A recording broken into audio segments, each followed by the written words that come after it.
வணக்கம் உலகத்தமிழ் மக்களே. சாஃப்டான பருப்பு போலி எப்படி பண்ணுறதுன்னு தான் பார்க்க போகிறோம். இது 2-3 நாள் வெளியில் வச்சு கூட நம்ம சாப்பிட்டுக்கலாம், அவ்வளோ டேஸ்ட்டாக இருக்கும். அதுக்கு ஒரு பாத்திரத்தில் 2 டம்ளர் கடலைப்பருப்பு எடுத்திருக்கேன். இது 1/2 கிலோ கடலைப்பருப்பு.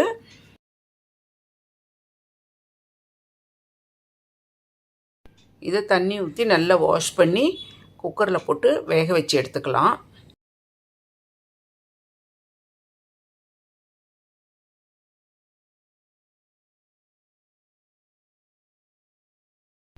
குக்கரில் போட்டு வேக வச்சு எடுத்தாச்சு. இப்போ இதில் தண்ணி இல்லைன்னா அப்படியே நம்ம மேஷ் பண்ணிக்கலாம். தண்ணி இருந்ததுன்னா நம்ம வடிகட்டி எடுத்துக்கலாம். இதில் கொஞ்சம் தண்ணி இருக்குது, அதனால் வடிகட்டி எடுத்தாச்சு. இப்போ நல்லா மேஷ் பண்ணிக்கோங்க. நான் மத்து வச்சு நல்லா மேஷ் பண்ணிக்கிறேன். பாருங்கள், இந்த மாதிரி நல்லா மேஷ் பண்ணிக்கோங்க. இதில் 2 டம்ளர் சர்க்கரையை சேர்த்துக்கோங்க. 2 டம்ளர் பருப்பு இருந்தது, அதே 2 டம்ளர் நான் சர்க்கரை போட்டுக்கிறேன். சர்க்கரையும் பருப்பையும் நல்லா கலந்து கொடுத்துருங்க. நல்லா கலந்து கொடுத்து அடுப்பில் வச்சு பூர்ணமாக கிளறி எடுத்துக்கலாம். சர்க்கரை கரைஞ்சதும் இந்த கடலைப்பருப்பு கலவை கொஞ்சம் நீர்த்து போகும். அப்புறம் கொதிக்க கொதிக்க பூர்ணமாக நல்லா சுண்டி வந்துடும்.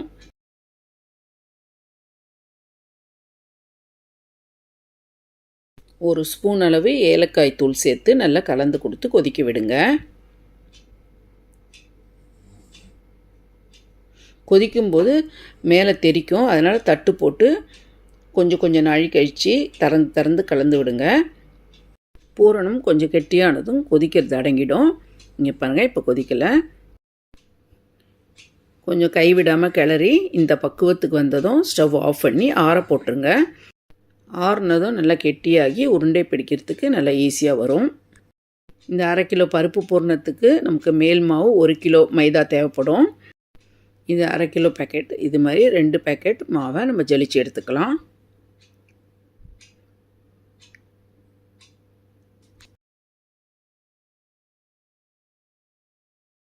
இந்த போலி ஒரு முறை நீங்கள் செஞ்சீங்கன்னா 2வது திருப்பி செய்வீங்க.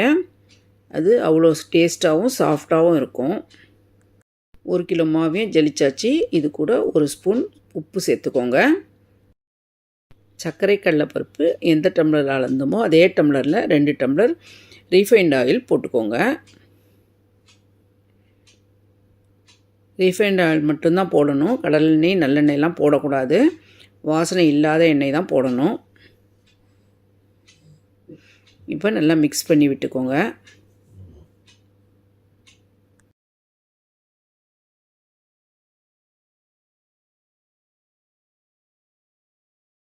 கூடவே 1/2 ஸ்பூன் மஞ்சள் பொடி சேர்த்து நல்லா கலந்துருங்க.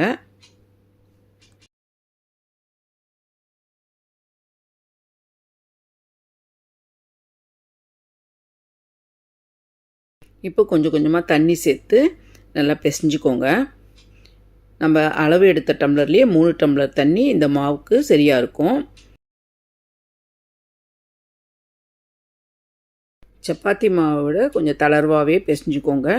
கொஞ்சம் சிக்கியாக இருந்தால் தான் ஊறின பிறகு போலி உருட்டுவதற்கு நல்லா வரும். மாவு ஊற வச்ச பிறகு நமக்கு கையில் ஒட்டாமல் நல்லா வந்துடும். இந்த பதத்துக்கு பிசைஞ்சு எடுத்துக்கோங்க. இது ஒரு 1/2 மணி நேரம் ஊறட்டும். தட்டு போட்டு மூடிடலாம். இப்போ பூரணம் ஆறிடுச்சான்னு பார்க்கலாம். பூரணம் நல்லா ஆறிடுச்சு பாருங்கள். இப்போ உருண்டை பிடிக்கிறதுக்கு சூப்பராக வருது. ஒரு சின்ன எலுமிச்சம்பழம் அளவு உருண்டையாக பிடிச்சிக்கோங்க.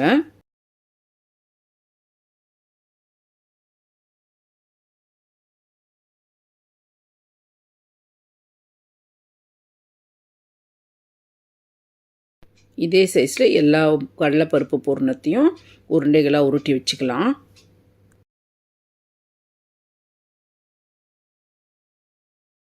இப்போ 1/2 மணி நேரம் ஆயிடுச்சு. நம்ம ஊற வச்ச மாவை ஒரு 5 நிமிஷத்துக்கு நல்லா தேய்ச்சி பிசைஞ்சு எடுத்துக்கலாம்.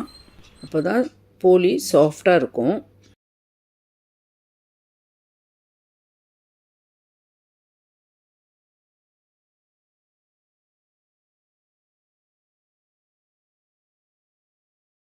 ஒரு 5 நிமிஷம் நல்லா பிசைஞ்சு எடுத்தாச்சு. மாவு பாருங்கள் எவ்வளோ சாஃப்டாக இருக்குன்னு. இப்போ நம்ம போலி திரட்டிக்கலாம். போலி திரட்டுறதுக்கு நம்ம மேல் மாவு தொட்டுக்கிறதுக்கு அரிசி மாவு எடுத்திருக்கேன். பூரணத்தை உருண்டைகளாக எல்லாத்தையும் ரெடி பண்ணியாச்சு.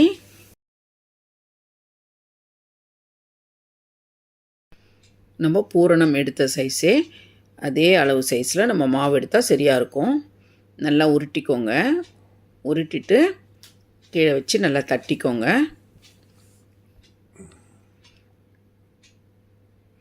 தட்டி நடுவில் பூரணத்தை வச்சு மூடிடுங்க.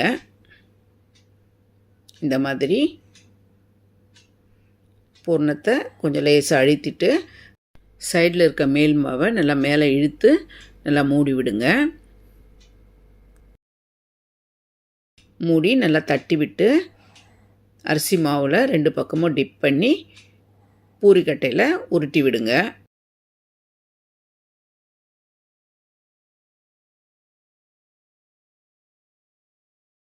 சப்பாத்தி பூரி போடுற மாதிரி நல்லா ஊற்றி விடுங்க.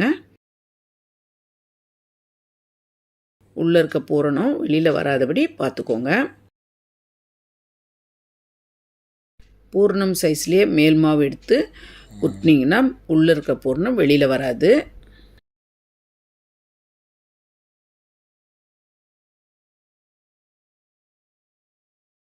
இன்னொரு போலி திரட்டி காமிக்கிறேன் பாருங்கள். இதேமாரி மாவை உருட்டி எடுத்து நல்லா தட்டி நடுவில் பூரணம் வச்சுக்கோங்க.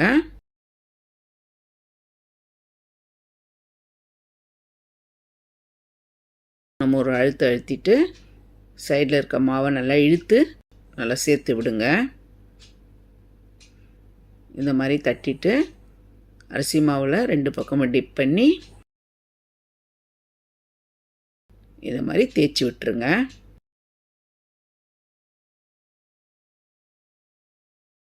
மாவு நல்லா சாஃப்டாக இருக்கிறதுனால நல்லா ஈஸியாக இழுந்து வரும்.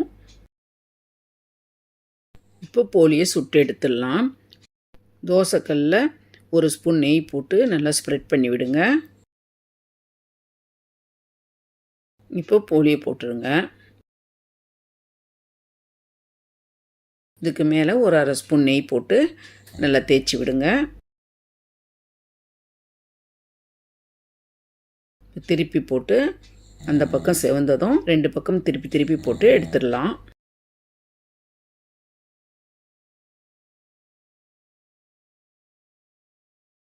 நல்லா செவந்து வந்துருச்சு. இப்போ எடுத்துடலாம். இதே மாதிரி மற்ற போலி இல்லாமல் சுட்டு எடுத்துக்கலாம். சர்க்கரைக்கு பதிலாக வெள்ளை பூரணம் வச்சு போலி செய்கிற வீடியோ முந்தைய வீடியோவில் போட்டிருக்கேன். அந்த வீடியோவை இந்த டிஸ்கிரிப்ஷனில் கொடுக்குறேன், வேணால் போய் பார்த்துக்கோங்க.